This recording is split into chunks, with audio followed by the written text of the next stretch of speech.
ஹலோங்க. இன்னைக்கு நம்ம ஜிம்மோட mini series தான் பார்க்க போறோம். பார்ட் 7 போன பார்ட் இதோட கம்ப்ளீட் பண்ணியிருந்தேனா, ஒரு வழியா ஜிம்மன் வந்து வாயன வந்து ஒரு வீட்டுக்கு கூட்டு வந்திருப்பாங்க. யாருமே இருந்திருக்க மாட்டாங்க. ஒரு கடல் தான் இருந்திருக்கும். அந்த ஒரு வீடு மட்டும் தான் இருந்திருக்கும். அதுலயும் வாயன் தப்பிக்க போறேன்னு சொல்லி அந்த போட்ல ஏறி போய் ஜிம்மெல்லாம் பயமுறுத்திட்டு, அவள அப்படியே வாந்தி எடுக்க வச்சிருப்பான். எடுத்துட்டு அவ கிட்ட கட்டி புடிச்சு உட்காந்துருப்பான். அதோட அந்த பாட்ட நான் கம்ப்ளீட் பண்ணியிருந்தேன். So let's continue to the part 6 sorry part 7.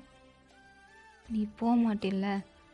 நான் ஏன்டி போறேன்? உன்ன விட்டு நான் எதுக்குடி போணும்? அப்படி போணும்னா நான் எதுக்குடி உன்ன இங்க கூட்டு வரணும்? வா." "அம்மா, இந்த வீடு பார்க்குறதுக்கு ரொம்ப அழகா இருக்கே.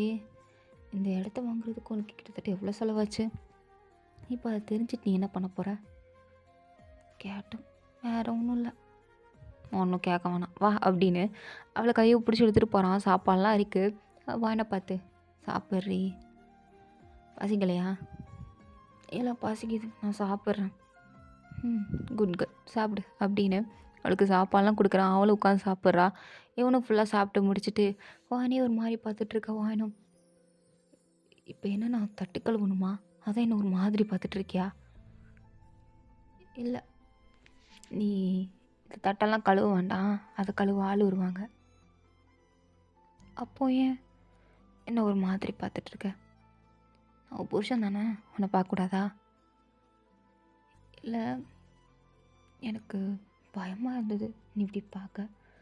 சரி நான் போய் இதை சுற்றி பார்த்துட்டு வரேன் அந்த வீட்டை அப்படின்னு அப்படியே நான் ஈஸியாக எழுந்து போகலான்னு பார்க்குறா. ஆனால் ஜிம்னா கையை பிடிச்சிட்டு, "இங்கே பாரு டார்லிங், இப்போதைக்கு ஒன்று விட்டுறதா இல்லை. வீட்டுக்கு சில திங்ஸ்லாம் வாங்கணும். வா என் கூட." "எங்கே வரணும்?"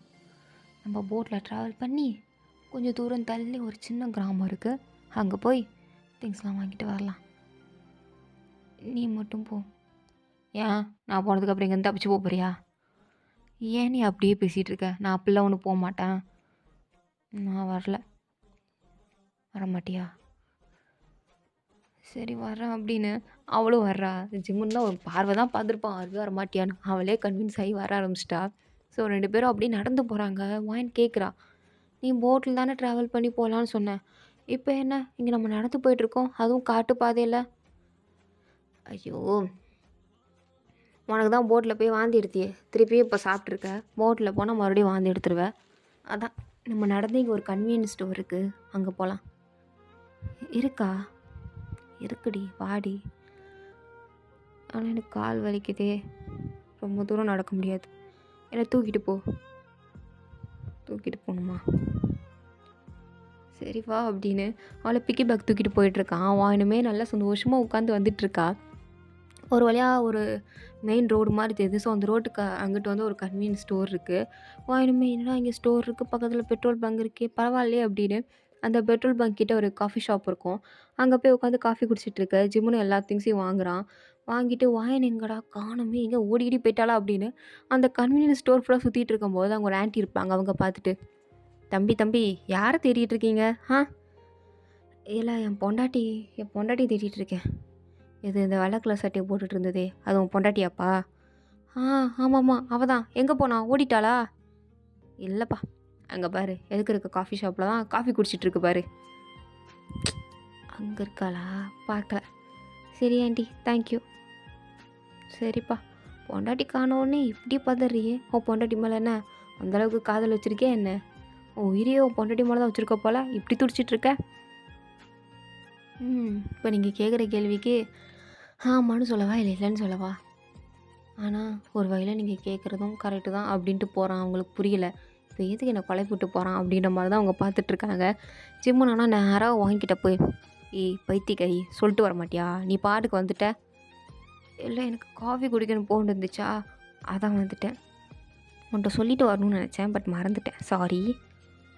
"சரி ஜிம்மன், காஃபி காசு கொடுத்துரு." "ஏன்டி காசு கொடுக்காமலடி வாங்கி குடிச்சிட்ருக்க?" "ஆமாம், காசு கேட்டாங்க, இருங்க என் புருஷன் வருவான்னு சொன்னேன்." "என்ன சொன்னேன்?" "என் புருஷன் வருவான்னு சொன்னேன்." "அப்படியடி சொன்னேன்?" "ம், அப்படி தான் சொன்னேன்." அப்படின்னு சொல்லிட்டு இருக்கும்போது அங்கே ஒரு லேடி வந்து, "என்னம்மா, உன் புருஷன் வந்துட்டானா?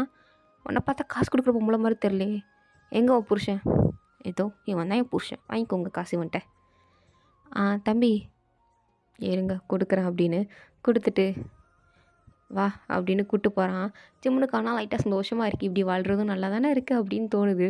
அப்படியே வாயன் கையை மறுபடியும் பிடிச்சி இழுத்துட்டு போயிட்டுருக்கான். வாயனுக்கு வந்து இந்த செகண்ட் இப்போ இருக்கிற ஜிம்முனை வந்து ரொம்ப பிடிச்சிருக்கு. எந்த அளவுக்கு பிடிச்சிருக்கு அப்படிங்கிறத அவளாலே சொல்ல முடியல. அவளோட பழைய காதல் அப்படியே திருப்பி பொங்கி எழுந்து வர மாதிரி இருக்குது. அதனால ஒரு கடத்தில் அப்படியே ஸ்டாப் ஆகி நின்றுட்டுருக்க. நம்ம திரும்பி பார்த்துட்டு, என்னடி நின்றுட்ட? ஆ வரலையா? இல்லை, இந்த மரத்தை பாரு. ஏன் என்ன இருக்குது? வந்து பாரு என்னடி இருக்குது அப்படின்னு வந்து பார்க்குறான். அதில் பிஒய்ன்னு இருக்குது. அதை ஜிம்மன் பார்த்துட்டு, பார்த்துட்டியா? இதை நீ தான் பண்ண ஜிம்மன்? நான் தான் பண்ணேன். எத்தனை வருஷத்துக்கு முன்னாடி? ஒரு 3 வருஷத்துக்கு முன்னாடி பண்ணேன்னு நினைக்கிறேன். அப்போ பிஆர் நான் தாண்டி பார்க் ஜிம்மன். அப்போ ஒய் நீ தான் பைத்தியம் ஒய்யன். அப்போது நீ மித்ராவை லவ் பண்ணலையா? அப்போ அவ கூட நைட்டு நீ ஒரு மாதிரி கிஸ் பண்ணிகிட்டு இருந்தே, அது அது அதை பார்த்துட்டு தான் என்னை பிரேக்கப் பண்ணிட்டு போனியா? ஆமாம்.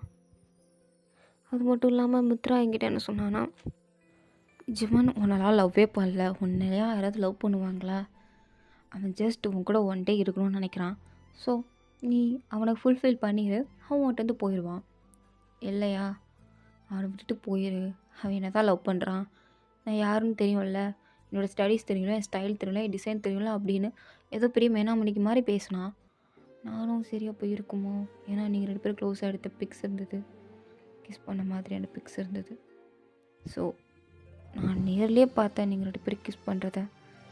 ஸோ என்னால் என்னால் என்னால் என்னால் நம்பாமல் இருக்க முடியல. நீ வேறு அவளை லவ் யூன்னு சொன்னியா? நான் செத்துட்டேன். அந்த இடத்துல எனக்கு அப்படியே கை கால்லாம் நடுங்கிருச்சு. நான் என்ன பண்ணேன்னு வேறு தெரில. அப்போ நீ ஏமாத்துறியா அப்படின்னு ஒரு கன்ஃபியூஸான ஸ்டேஜில் இருக்கும்போது மித்ரா வந்து அதை கன்ஃபார்ம் பண்ணுற மாதிரியே பேசினாலா? அப்போது அது இருக்குமோ, அப்போ 2 பேர் லவ் பண்ணுறீங்கல்ல அப்படின்னு நினச்சி அவட்ட பிரேக்கப் சொல்லிட்டு நான் படிக்க வந்துட்டேன். லூஸாடி நீ? தெரியாமல் தான் கேட்க, பைத்தியக்காரியா? எவ்வளோ ஒருத்தி சொன்னால் நீ பாட்டுக்கு நம்பியிருக்க, என்கிட்ட கேட்க மாட்டியா? இதானே ஜிம்மு அவளை கிஸ் பண்ணி லவ் யூன்னு சொன்னேன். அப்போ எதுக்கு சொன்னாத? உனக்கு தெரியும்ல நீ என்ன தவிர யார்ட்டையும் லவ் யூ சொன்ன எனக்கு பிடிக்காதுன்னு. நீ ஏன் சொன்ன? ஏய், நான் ஜஸ்ட் ஃப்ரெண்டாக லவ் யூன்னு சொன்னேன்டி.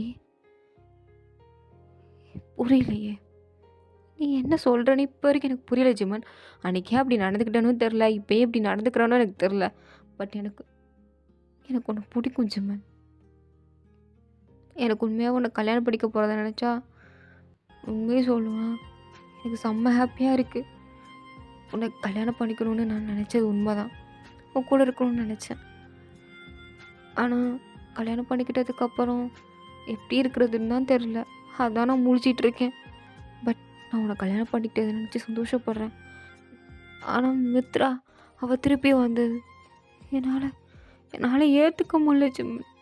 ஏய் இப்போ எதுக்கு அழுகிற? இப்போ எதுக்கு இப்படி அழுதுட்ருக்க? நான் இப்போ நான் அவகிட்ட போயிட்டேனா? இல்லை, திருப்பியும் வந்துட்டா. அப்போ திருப்பியும் உன்னை என்கிட்டேருந்து எடுத்துருவா. நீ போயிடுவே இல்லை, என்னை டிவோர்ஸ் பண்ணிட போறியா? சொல்லு ஜிம்மன், என்னை டிவோர்ஸ் பண்ணிடுவியா?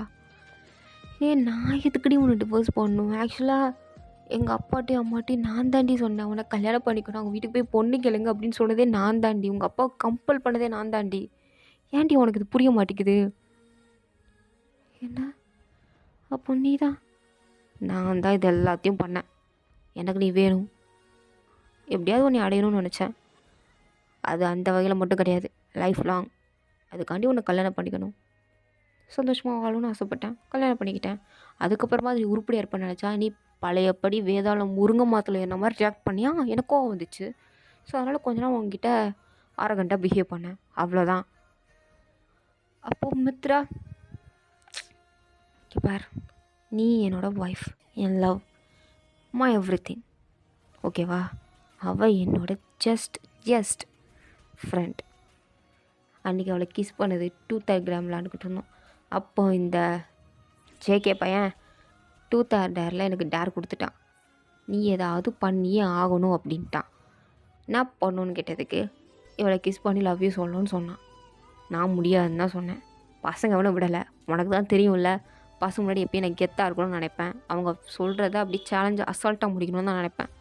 அவங்க முன்னாடி தோற்று போகிறது எனக்கு பிடிக்காதுன்னு உனக்கு நல்லா தெரியும். அது காலேஜ் படிக்கும்போது நான் எவ்வளோ சீன் போடுன்னு உனக்கே தெரியும்.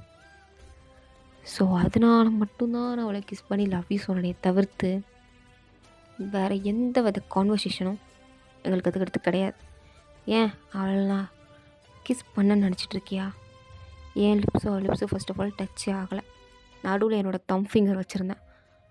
அவள் லிப்ஸை ஜஸ்ட்டு நான் என்னோடய தம் ஃபிங்கரால் டச் பண்ணி என் லிப்ஸை மேலே வச்சேன். That's all. அது கிஸ்ஸாக ஆகவே ஆகாது. அது என்னோடய தம் ஃபிங்கரை நான் கிஸ் பண்ண மாதிரி தான். புரியுதா? நான் அவளை கிஸ் கூட பண்ணல.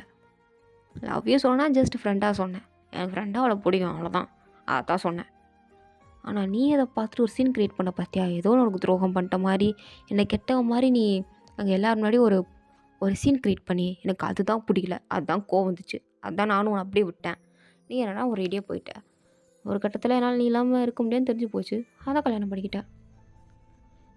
அப்போது இதை நீ முன்னாடியே சொல்ல வேண்டியதானே? ஏன் இப்படி பண்ண? எங்கே என்ன சொல்ல விட்ட? சொல்ல வந்தப்பலாம் நீ பேசாத, நீ துரோகி, நீ பேசாத, நீ துரோகி அப்படின்னு தாய் மாதிரி பேசுன. அதான் சொல்ல. அப்போ இப்போதுக்கிட்ட சொல்கிற என் பொண்டாட்டிகிட்ட மறைக்க முடியல, அதான் சொன்னேன். ஏன் ஜிம்முன்னு இப்படி பண்ணுறா அப்படின்னு ஜிம்முனை போட்டு அடிச்சிட்ருக்கா. ஜிம்முனும் இப்போ எதுக்கு அடிக்கிறா அப்படின்னு அவளை அப்படியே ஹக் பண்ணுறா. வாயினுமே நான் உன்னை எவ்வளோ மிஸ் பண்ண தெரியுமா, நான் உன்னை எவ்வளோ லவ் பண்ணுறேன்னு தெரியுமா, நீ மட்டும் அதை சொல்லியிருந்தான்னு வச்சுக்கோ, எனக்கு புரிய வச்சுருந்தேனா, இல்லை நான் அப்படி கத்திகிட்டு இருந்தேனா நீ என்ன பண்ணிருக்கணும்? செருப்பு எடுத்து நான் அடிச்சிருக்கணும். எனக்கு அப்போவுமே புரிஞ்சிருக்கும். அடித்து நான் அதுக்கு தாண்டி பண்ணேன் அப்படின்னு சொல்லியிருந்தேன்னு வச்சுக்கோயேன், நான் அப்படியே ஒன்று அக்செப்ட் பண்ணி இருந்திருப்பேன். அப்போ இப்போ அக்செப்ட் பண்ண மாட்டியா? நான் அவனை எப்பண்டா பஸ்ஸில் விட்டேன். நீ எப்போவுமே எனக்கு வேணும், எப்போயுமே எனக்கு அக்செப்டபுள் தான் அப்படின்னு ஜிம்முனை கிஸ் பண்ண, ஜிம்முனை கிஸ் பண்ணுறா. 2 பேரும் மாறி மாறி கிஸ் பண்ணுறாங்க. வாயினுமே அந்த மரத்தில் சாஞ்சிட்டு ஐ லவ் யூ ஜிம்மன், இதுக்கடுத்து என்னால் உன்னை விட முடியாது. ஐ லவ் யூ டு டி, லவ் யூ டு. நான் எப்போவுமே உன்னை தான் லவ் பண்ணேன். Always I love you. Okay, மீட்டு. சரி வீட்டுக்கு போமா, எல்லாம் மழை வர மாதிரி இருக்குது, எங்கேயும் ஜாலியாக இருக்கலான்னு இருக்கலாம். ஃப்ராடு, உனக்கு இதுதான் தோணுமா? படா. ஏய் என்னடி நீ இவ்வளோ நேரம் லவ் சொன்ன, உருகி உருகி பேசணும், அழுத, இப்போ ரெடி கண்ணை தொடச்சிட்டு போயிட்டுருக்க. அப்போ என்ன பண்ண சொல்கிற? இங்கே வா, நம்ம வீட்டுக்கு போகலாம். இங்கே வாடி கூப்பிட்றல்ல அப்படின்னு வாயனை அப்படியே துரத்திட்டே போயிட்டுருக்கான். வாயனுக்கு முன்னாடி ஓடி போயிட்டுருக்கான். இவன் பின்னாடி நில்லுன்னு சொன்னேன் அப்படின்னு அப்படியே ஓடி வரான். ஒரு கட்டத்தில் வாயனை அப்படியே கல் தடுக்கி கீழே விழுகிற மாதிரி போகிறான். ஜிம்முன்னு அப்படியே வாயனோட வகுத்தை பிடிச்சி தூக்கி, எரும மாடே இப்படியே கீழே விழ போவேன்? இந்தா பின்னாடி ஓடி வரலடி, அப்படியே என்ன வேகம்? மேடம் நான் ஒலிம்பிக்கில் ஓடுறீங்க, இந்த வேகத்தில் ஓடுறதுக்கு. சாரி ஜிமன், தெரியாமல் விழ பார்த்துட்டேன், மன்னிச்சிரு. விழுந்து மண்டை புடஞ்சிருக்கட்டும், இருந்திருக்கும் உனக்கு. பிச்சிரு பாடி. அடிப்பியா? என் பொண்டாட்டிய அடிக்காமல்? தப்பு பண்ணால் அடிப்பேன், நல்லது போனால் தூக்கி கொஞ்சுவேன், அதெல்லாம் கேட்கக்கூடாதுடி.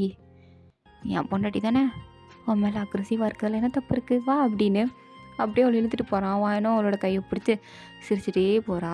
ஸோ அப்படியே நேராக வீட்டுக்கும் வந்துட்டாங்க. ஸோ வீட்டுக்கு வந்து திங்ஸ் எல்லாம் வச்சுட்டு பிளேட்ஸ்லாம் பார்த்தா அதெல்லாம் வாஷ் பண்ணி இருக்குது. வாயின் பார்த்துட்டு ஜிம்மன் ஜிம்மன் ஜிம்மன் என்னடி என்ன எனக்கு கிஸ் வேணுமா, வா கொடுக்குறேன். அது இல்லை, அப்புறம் என்ன, நீ கிஸ் பண்ணுறத ஃபஸ்ட் ஸ்டாப் பண்ணு. ஐயோ நானே ரொம்ப நாள் கழிச்சு ஜாலியாக இருக்கலான்னு பார்த்தேன், என்னடி நீ இப்படி பண்ணிகிட்ருக்க? என்னடி வேணும், இங்கே வா, என் மேலே உட்காந்து சொல்லு. ஐயோ இந்த வீட்டில் பேய் இருக்குதுன்னு நினைக்கிறேன். பேயா? என்ன பைத்தியக்காரத்தனமாக பேசிகிட்டு இருக்க? பிளேட்ஸ் எல்லாம் வாஷ் பண்ணியிருக்கு, நம்ம வாஷ் பண்ணாமல் தானே போனோம், திருப்பி வாஷ் பண்ணியிருக்கு. வேலைக்காரங்க வந்து வாஷ் பண்ணிட்டு போயிருப்பாங்க, நீ இப்போ எதுக்கு அதெல்லாம் யோசிச்சுட்ருக்காவா, நம்ம 2 பேரும் ஜாலியாக இருக்கலாம். உனக்கு இப்போ பாரு அது இங்கே தான் போகுமா? நான் வாமிட் பண்ணிட்டு இன்னும் குளிக்க கூட இல்லை, போ நான் குளிக்க போகிறேன். ஓ அப்போ ஃப்ரெஷ்ஷாக வரியா? சரி சரி போய் குளிச்சுட்டு வா. சி டபுள் மீனிங்லேயே பேசு பைத்தியம். ஓடி போ, ஏதோ பண்ண வேண்டான்ற மாதிரி தான் சொல்கிறான். ஓடி, உன்னை பற்றி எனக்கு தெரியாதாப்பா, போடா அப்படின்னு வாயினும் போயிட்டா. போய் நல்லா குளிச்சுட்டு பார்க்குறா, பார்த்தா ட்ரெஸ் எடுத்து வரல. டவல தான் எடுத்து வந்திருக்கா சிரிச்சுட்டே. ஐயோ! இவன் கையில இன்னைக்கு நான் மாட்டணும்னு இருக்கு. யாரால மாத்த முடியும் அப்படின்னு டவல கட்டிட்டு, ஆ ஜிம்மன், ஆ என்ன பேபி? ட்ரெஸ்ஸு அங்க இருக்கு. கொஞ்சம் எடுத்து குடுக்குறியா? முடியாது. ஏன்? ஏன் முடியாது? ஏன் முடியாது? முடியாதுடி. வாடி. உனக்காண்டி வெயிட் பண்ணிட்டு இருக்கேன்ல. ஃப்ரெஷ்ஷா வருவேனே. நானும் உனக்காண்டி ஃப்ரெஷ்ஷா காத்திருக்கேன். வா. ஜிம்மன், இப்படி பண்ணாத ஜிம்மன். நீ இப்படி பண்ணாத பேபி. வா பேபி. கூப்பிடுறேன்லட. வா. ம்ஹ்ம். வரமாட்டேன். சரி அப்ப நான் வரேன் அப்படின்னு பாத்ரூம் டோர புடிச்சு இழுத்துட்டு இருக்கான். வாயினும் ஒரு கட்டத்துல விட்டுட்டா. ஏன்னா அவளுக்கு கை வலிச்சிருக்கும். விட்டுட்டு, "எனக்கு கை வலிக்குது சிம்மன். எனக்கு என்னென்னமோ வலிக்குது விடு" அப்படின்னு அந்த கைய பார்த்து ஊதி விட்டுட்டு அவள அப்படியே தூக்கிட்டு போறான். ஸோ இதோட இந்த பாட்டு வந்து கம்ப்ளீட் ஆகுது. தேங்க்ஸ் ஃபார் வாட்சிங் மை வீடியோஸ். உங்களுக்கு பிடிச்சிருந்தா லைக் பண்ணுங்க. ப்ளீஸ் மறந்துடாம சப்ஸ்கிரைப் பண்ணுங்க. ஓகேவா? Tata bye. See you later. Bye.